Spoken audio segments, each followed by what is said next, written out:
বাচ্চার তুলনায় খেলনা খুবই কম। ওখানে একটা দোলনা আছে, ছুটে পড়ে আছে। যেহেতু বাচ্চাদের জন্য জিনিসটা তৈরি করা হয়েছে, তাহলে ওভাবেই করা উচিত। এখানে যেসব শিশুরা ঘোরাফেরা করতেছে, মানে ওরা খেলার কোনো চান্স পাচ্ছে না। যে আগে শিশু পার্ক ছিল, সংস্কারের নাম ধরে যে বন্ধ হয়ে আছে, বিনোদন কেন্দ্র আগের মতো নেই আর। আমাদের এখানে একটা শিশু পার্ক ছিল, আমরা ছোটবেলা থেকেও বড় হয়েছি, তখন আমরা নিজেরাই শিশু পার্কে যেতাম।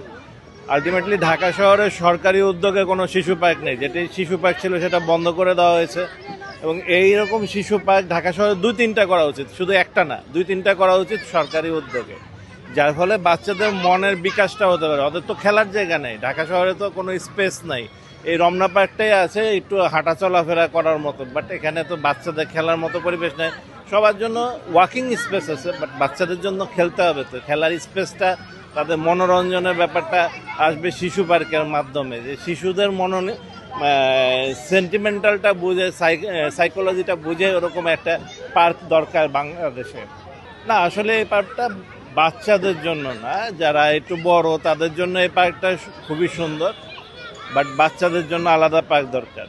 এবং এই পার্কটা হচ্ছে যে এমনি যারা আমরা আছে, যারা অ্যাডাল্ট আছি, তাদের যে হাঁটা চলাফেরা, এটার জন্য এটা খুবই ভালো পার্ক। এবং এটা তো ঢাকা শহরে ফুসফুস বলা হয়। এখানে হয়েছে অনেক সুন্দর জায়গা বা অনেক পর্যাপ্ত পরিমাণ জায়গা আছে, কিন্তু জাস্ট একটাই খেলনা। আমি তো দেখলাম মাশাআল্লাহ আজকে অনেক বাচ্চারা আসছে, কিন্তু বাচ্চার তুলনায় খেলনা খুবই কম। আর এখানে যে পরিমাণ জায়গা আছে, চাইলে তোমরা আরও কিছু খেলনা এখানে দিতে পারে। এবং ওই সাইডে যেগুলো আছে ওগুলো হচ্ছে বড়দের জন্য, ওটা তো আর ছোটো বাচ্চারা এনজয় করতে পারবে না। বাস এরকম যদি আরও 2-4টে খেলনা হইতো, বা আরও একটু পিছলা বা দোলনা, ওখানে একটা দোলনা আছে, ছুটে পড়ে আছে, যারা বাচ্চারা আরও রিক্সের বিষয়, এগুলো একটু ওনাদের খেয়াল করতে হবে। ওখানে একটা দোলনা আছে যে কাঠ দিয়ে খেলনা বসানো হয়েছে, না এগুলো তো আল্লাহ না করুক বাচ্চারা পড়ে গেলে আর একটা বিপদ। জাস্ট ওখানে ছোট ছোট করে খেলনাগুলো দিক, মানে বাচ্চারা ভালো মতো খেলতে পারে, এখানে হাঁটাহাঁটি করা যায়। ওই যে দেখেন ওখানে ময়লা আবর্জনা ভরে আছে, না এগুলো একটু ফ্রেশ করে যদি সুন্দরভাবে করে, আমার মনে হয় জিনিসটা আরও সুন্দর লাগবে। আমাদের বাচ্চার জন্য ভালো, গার্ডিয়ানরা হাঁটাচলা করতে পারবে, বসতে পারবো, জিনিসটা আরও সুন্দর লাগবে হয়তো বা আমার কাছে। আর আমি যেটা মনে করি যে যেহেতু বাচ্চাদের জন্য জিনিসটা তৈরি করা হয়েছে, তাহলে ওভাবেই করা উচিত, যারা ওরা আরও এনজয় করতে পারে।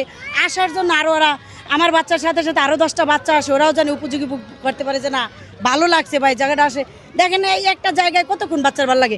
আমার বাচ্চা এতক্ষণ ওখানে খেলা করে এখন বিরক্ত মনে করে, একটা জিনিসের তো আর ভালো লাগে না বারবার, কারণ সে মোবাইল দেখবে। তো আমি ঘুরতে আসার পর যদি আমার বাচ্চা মোবাইলের জন্য কান্না করে, তাহলে তো আমার এত দূর এসে, আমি লালবাগ থেকে আসছি, তা আমি যদি এত দূর আসার পরে আমার বাচ্চা একটা খেলনা পাওয়ার পরে সে মোবাইল দেয়, তাহলে তো আমার আসার কোনো লাভ হইল না। এখানে যেসব শিশুরা ঘোরাফেরা করতেছে, মানে ওরা খেলার কোনো চান্স পাচ্ছে না, সেই জন্য এখানকার খেলাধুলার যেই সরঞ্জামাদি, এগুলি আরও বাড়াইতে হবে, আর স্পেসটাও আরও বাড়াইতে হবে। যেই শিশু পার্কটা ছিল ওটা কিন্তু নির্ধারিত প্রত্যেকটা শিশুর জন্য। আমিও তখন শিশু ছিলাম এক সময়, তখন ওইখানে এসে খেলাধুলা করছি। এখন ওই শিশু পার্কটা বিলীন হয়ে যাওয়ার কারণে শিশুগুলি ভালো মতো বিনোদন করতে পারতেছে না। একটা নতুন যদি আরও ওর চেয়ে ভালো শিশু পার্ক তৈরি করা যায়, তাহলে বেটার হয়। আসার সময় আমার ওয়াইফের সাথে এটা আলোচনা করতেছিলাম যে আগে শিশু পার্ক ছিল, মানুষের একটা বিনোদন কেন্দ্র ছিল, সবাই আসতো। এখন এটা দীর্ঘদিন যেমন সংস্কারের নাম ধরে যে বন্ধ হয়ে আছে, এই কারণে আসলে মানুষ দেখে যে বিভিন্ন জায়গায় যাচ্ছে, এবার ছোটো ছোটো, আর বিনোদন কেন্দ্র আগের মতো নেই আর কি। যদি এটা সংস্কার দ্রুত করা যায়, সবার জন্য উন্মুক্ত করা হয়, তাহলে সবার জন্য ভালো হবে, যে আসলে তাহলে শিশুরা একটি বিনোদনের জন্য ভালো একটা জায়গা পাবে আর কি। হ্যাঁ, তা তো অবশ্যই। বাচ্চারা তো আসে একটু উন্মুক্তভাবে খেলার জন্য, এখন তাদেরকে আমরা ছেড়ে দেবো, তারা খেলবে। এবং সেখানে যদি ভাঙা থাকে, সেটা অবশ্যই বাচ্চাদের জন্য। মানে আমাদের যেটা আছে শিশু পার্ক, যদি সেটাকে সংস্কার করে, দেখলাম তো ভালোভাবে কাজ করতেছে বিশাল পরিসরে, বাট সেটাকে যদি সংস্কার করে উন্মুক্ত করা যায় সেটা ভালো। এছাড়া যদি মনে হয় যে অল্টারনেটিভ কিছু করলে ভালো হবে, সেটা অবশ্যই আমরা চাই অল্টারনেটিভ কিছু হোক। বাচ্চাদের জন্য সবচেয়ে ভালো একটা খেলনার জায়গা দিলে সবচেয়ে ভালো হতো, জিনিসটা আরও উন্নত হইতো, ভালো হইতো। এই যে এটা রিস্ক বাচ্চাদের জন্য, এটা অনেক রিস্ক বাচ্চাদের জন্য। বাছাইকৃত কাঁচামাল ও স্বয়ংক্রিয় ইউরোপিয়ান মেশিনে তৈরি হয় all time butter bun, all time healthy life.